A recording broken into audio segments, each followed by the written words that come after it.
हर पहाड़ मानी नहीं देता।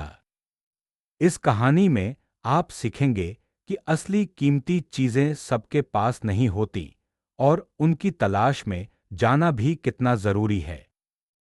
कहानीकार राहुल शर्मा। दोस्तों, ये बात उस समय की है जब मैं राजस्थान के एक छोटे से गांव में रहता था। मेरे दादा जी अक्सर कहा करते थे कि बेटा, हर पहाड़ मानी नहीं देता और हर हाथी के सिर पर मोती नहीं होता। पूर्णविराम। उस वक्त मुझे ये बात समझ नहीं आई थी। मेरे गांव के पास एक पहाड़ी थी जिसे लोग मानी पहाड़ कहते थे। सदियों से कहा जाता था कि इस पहाड़ के अंदर कीमती मानियां छिपी हैं। मेरे पिताजी और चाचा जी हर साल एक बार वहां खोज करने जाते थे। मैं भी उनके साथ जाना चाहता था, लेकिन वो मुझे बच्चा समझकर नहीं ले जाते थे। एक बार मैंने हिम्मत करके पूछा, पापा, आप लोग हर बार खोजने जाते हो लेकिन कभी कुछ मिलता नहीं, फिर क्यों जाते हो? पिताजी मुस्कुराकर बोले, बेटा, असली मानी वो नहीं जो पत्थरों में छिपी हो। असली मानी वो है जो हमारे दिल में होती है, धैर्य और आशा।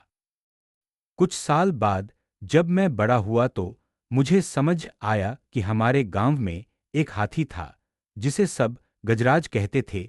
वो हाथी बहुत समझदार था, लेकिन उसके सिर पर कोई मोती नहीं था। लोग कहते थे कि असली गजमोता तो बहुत दुर्लभ होता है और वो केवल कुछ विशेष हाथियों में होता है।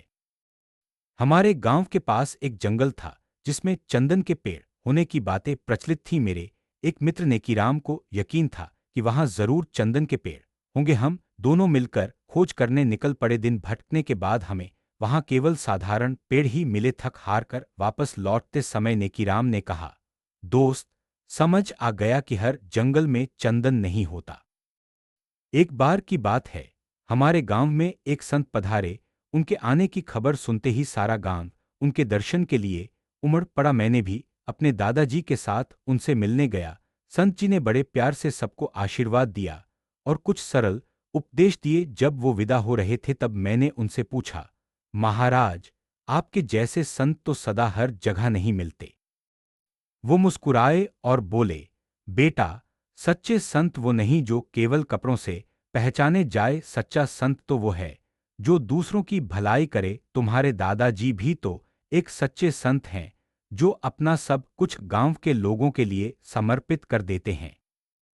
वह वाकया मेरे जीवन का सबसे बड़ा सबक था। मैंने समझा कि हम सब अपने जीवन में कुछ ढूंढ रहे होते हैं, मानी, मोती, चंदन या संत, लेकिन असली कीमती चीजें हर जगह नहीं मिलती और जो चीजें दुर्लभ होती हैं उनकी कीमत भी अधिक होती है।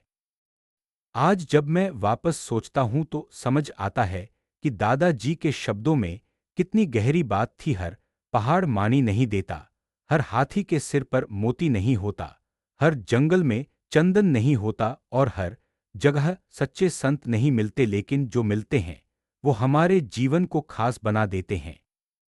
संक्षेप।